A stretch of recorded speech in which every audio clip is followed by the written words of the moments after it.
வணக்கம். மேற்குறி செய்திகள். ஆட்டோ தொழிலாளர்களுக்கு பாதிப்பை ஏற்படுத்திடும் பேட்டரி இருசக்கர வாகனங்களை அரசு உடனடியாக ரத்து செய்திட வேண்டும் என்று முதல்வர் ரங்கசாமியிடம் புதுச்சேரி அதிமுக வலியுறுத்தியுள்ளது. புதுச்சேரி மாநில அதிமுக செயலாளர் அன்பழகன் ஆட்டோ தொழிலாளர்களுடன் சென்று முதல்வர் ரங்கசாமியை சட்டப்பேரவையில் உள்ள முதல்வர் அலுவலகத்தில் நேரில் சந்தித்து மனு ஒன்றை அளித்தார்.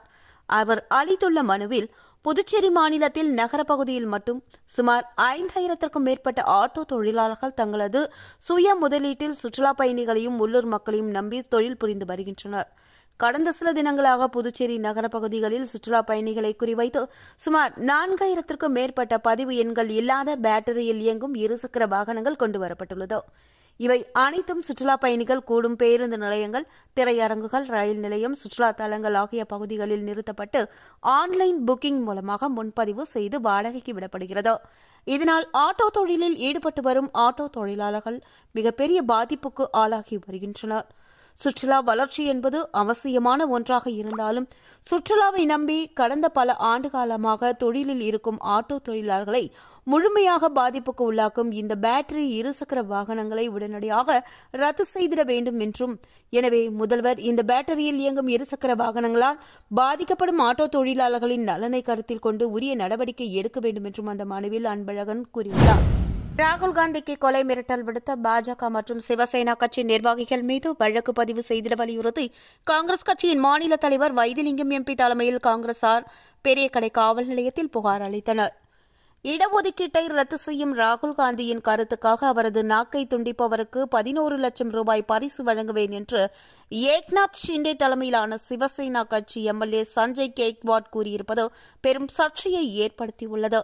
மேலும் பாஜகவினர் ராகுல் காந்திக்கு கொலை மிரட்டல் விடுத்துள்ள இந்த சம்பவம் காங்கிரஸ் கட்சியினரிடையே கொந்தளிப்பை ஏற்படுத்தியுள்ளது.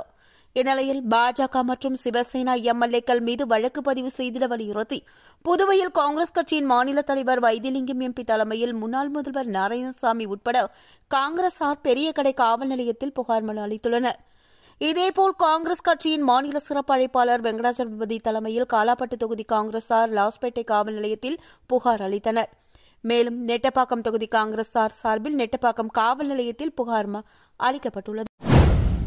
வில்லியனூரில் எழுந்தருளியிருக்கும் ஸ்ரீ பெருந்தேவி தாயார் சமேத தென்கலை ஸ்ரீ வரதராஜ பெருமாள் நூதன தங்கத்தேர் மரத்தேரின் வெள்ளோட்ட வைபவத்தில் முதல்வர் ரங்கசாமி பங்கேற்று தங்கத்தேர் வெள்ளோட்டத்தை வடம் பிடித்து இழுத்து துவக்கி வைத்தார்.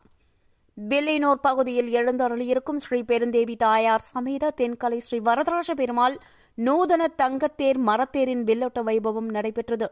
இந்த வெள்ளோட்ட வைபவத்தில் திருக்கோவிலூர் ஸ்ரீமான் எம்பெருமனார் ஜீயர் சுவாமிகள் எழுந்தருளி மங்களாசாசனம் செய்து வைத்தார். இதில் புதுச்சேரி முதல்வர் ரங்கசாமி கலந்து கொண்டு விழாவிற்கு தலைமை தாங்கி தங்கத்தேரினை வடம் பிடித்து இழுத்து துவக்கி வைத்தார். இதில் சட்டப்பேரவைத் தலைவர் செல்வம், பொதுப்பணித்துறை அமைச்சர் லட்சுமி நாராயணன், வேளாண்துறை அமைச்சர் தேனி ஜெயக்குமார், எதிர்க்கட்சித் தலைவர் சிவா உள்ளிட்டோர் முன்னிலை வகித்தனர்.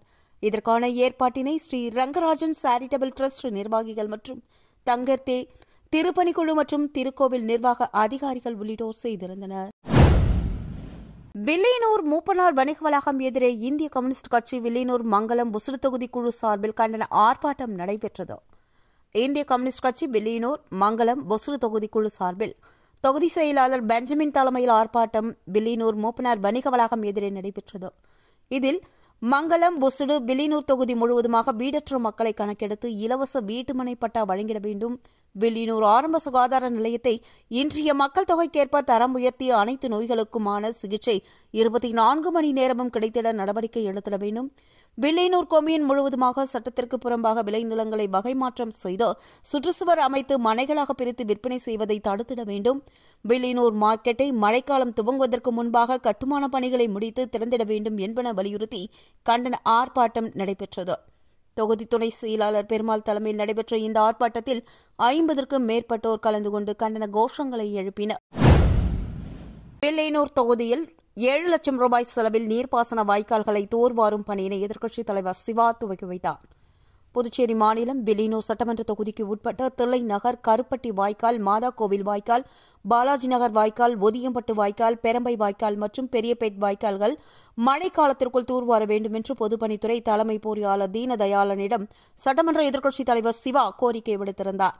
அதன் அடிப்படையில் வில்லியனூர் தொகுதிக்கு உட்பட்ட நீர்ப்பாசன வாய்க்கால்களை தூர்வாரும் பணிக்காக பொதுப்பணித்துறை நீர்ப்பாசன கோட்டம் மூலமாக 6,83,000 ரூபாய் நிதி ஒதுக்கப்பட்டு அப்பணிக்கான பூமி பூஜை நடைபெற்றது. இதில் தொகுதியின் சட்டமன்ற உறுப்பினரும் சட்டமன்ற எதிர்க்கட்சித் தலைவருமான சிவா கலந்து கொண்டு வாய்க்கால்கள் தூர்வாரும் பணியினை பூமி பூஜை செய்து துவக்கி வைத்தார். இந்த நிகழ்வில் அதிகாரிகள், தொகுதி திமுக நிர்வாகிகள் உட்பட அப்பகுதி மக்கள் திரளானோர் பங்கு பெற்றனர். அம்மா மக்கள் முன்னேற்றக் கழகத்தின் சார்பில் அண்ணாவின் 116வது பிறந்தநாள் விழாவை கொண்டாடிடும் வகையில் திருக்குனூர் அருகே சித்தலம்பட்டு கடை வீதியில் மாபெரும் பொதுக்கூட்டம் நடைபெற்றது.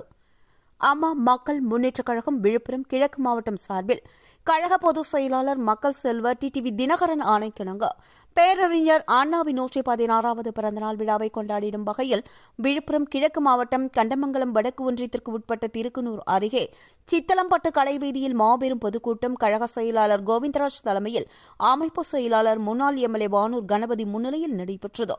இதில் ஒன்றிய செயலாளர்கள் வாஞ்சிநாதன், ரமேஷ் ஆகியோர் வரவேற்புரையாற்ற மாவட்ட அணி செயலாளர்கள் அருண், பிரகாஷ், சுகந்தி ஆகியோர் துவக்க உரையாற்றினர். தலைமை கழக பேச்சாளர் டேவிட், பிரவீன் குமார் உள்ளிட்டோர் பேருரை நிகழ்த்தினர். மாவட்ட பொருளாளர் சுகுமார் நன்றி உரையாற்றினார். இதில் நிர்வாகிகள் பலர் கலந்து கொண்டனர். புதுச்சேரி மணவெளி தொகுதியில் 1,39,00,000 ரூபாய் மதிப்பீட்டில் புதிய தார் சாலை அமைக்கும் பணியினை சபாநாயகர் செல்வம் முன்னிலையில் முதல்வர் ரங்கசாமி துவக்கி வைத்தார். புதுச்சேரி அரசு பொதுப்பணித்துறை மூலமாக மணவெளி தொகுதிக்கு உட்பட்ட டிஎன் பாளையம் முதல் அபிஷேகப்பாக்கம் வரை உள்ள பிரதான சாலையை 1,39,00,000 ரூபாய் மதிப்பீட்டில் புதிய தார் சாலை அமைக்கும் பணியின் துவக்க நிகழ்ச்சி இன்று நடைபெற்றது. தொகுதியின் சட்டமன்ற உறுப்பினரும் சபாநாயகருமான செல்வம் தலைமையில் நடைபெற்ற இந்த நிகழ்வில் முதல்வர் ரங்கசாமி கலந்து கொண்டு பூமி பூஜை செய்து பணிகளை துவக்கி வைத்தார். இந்த நிகழ்வில் அமைச்சர் லட்சுமி நாராயணன், பொதுப்பணித்துறை அதிகாரிகள், தொகுதியின் முக்கிய நிர்வாகிகள் உட்பட அப்பகுதி மக்கள் கலந்து கொண்டு சிறப்பித்தனர். புதுச்சேரி நெட்டப்பாக்கம் மற்றும் கலிதித்தால்குப்பம் அரசு மேல்நிலைப் பள்ளிகளில் மாவட்ட ஆட்சியர் ஆய்வு மேற்கொண்டார். அப்போது மாணவர்களின் கற்றல் திறன் மற்றும் ஆசிரியர்களின் கற்பித்தல் திறன் குறித்து கேட்டறிந்தார். புதுச்சேரி நெட்டப்பாக்கம் கம்பன் அரசு மேல்நிலைப்பள்ளி மற்றும் கலிதித்தால்குப்பம் கலைஞர் கருணாநிதி அரசு மேல்நிலைப்பள்ளி ஆகிய பள்ளிகளுக்கு நேரில் சென்று ஆய்வு மேற்கொண்டார் மாவட்ட ஆட்சியர்.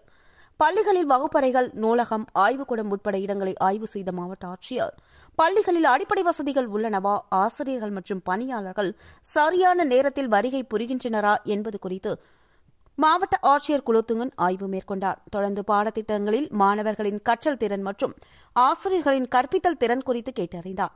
மாணவர்கள் தங்கள் எதிர்காலத்தில் என்னவாக வர வேண்டும் என்று விரும்புகிறீர்கள் என கேட்டறிந்த மாவட்ட ஆட்சியர் அவர்கள் அந்த லட்சியத்திற்காக மாணவர்கள் பள்ளி பருவத்திலிருந்தே தங்களை தயார்படுத்திக் கொள்ள வேண்டும் என்றும் அறிவுறுத்தினார். புதுச்சேரியிலிருந்து மேற்குவங்க மாநிலம் ஹவுரா வரை செல்லும் அதிவேக விரைவு ரயில் ஆந்திரா மாநிலம் ராஜமுந்திரி ரயில் நிலையத்தில் நின்று செல்லும் என்று தெற்கு ரயில்வே அறிவித்துள்ளது. புதுச்சேரியிலிருந்து மேற்குவங்க மாநிலம் ஹவுரா வரை செல்லும் அதிவேக விரைவு ரயில் ஆந்திர மாநிலம் ராஜமுந்திரி ரயில் நிலையத்தில் நின்று செல்லும் என்று தெற்கு ரயில்வே அறிவித்துள்ளது. புதுச்சேரியிலிருந்து வாரந்தோறும் 2 நாட்கள் ஹவுராவிற்கு அதிவேக விரைவு ரயில் இயக்கப்படுகிறது. இந்த ரயிலானது விழுப்புரம், திருவண்ணாமலை, வேலூர், காட்பாடி, திருப்பதி, ரேணிகுண்டா உள்ளிட்ட 15 ரயில் நிலையங்களில் நின்று செல்கிறது.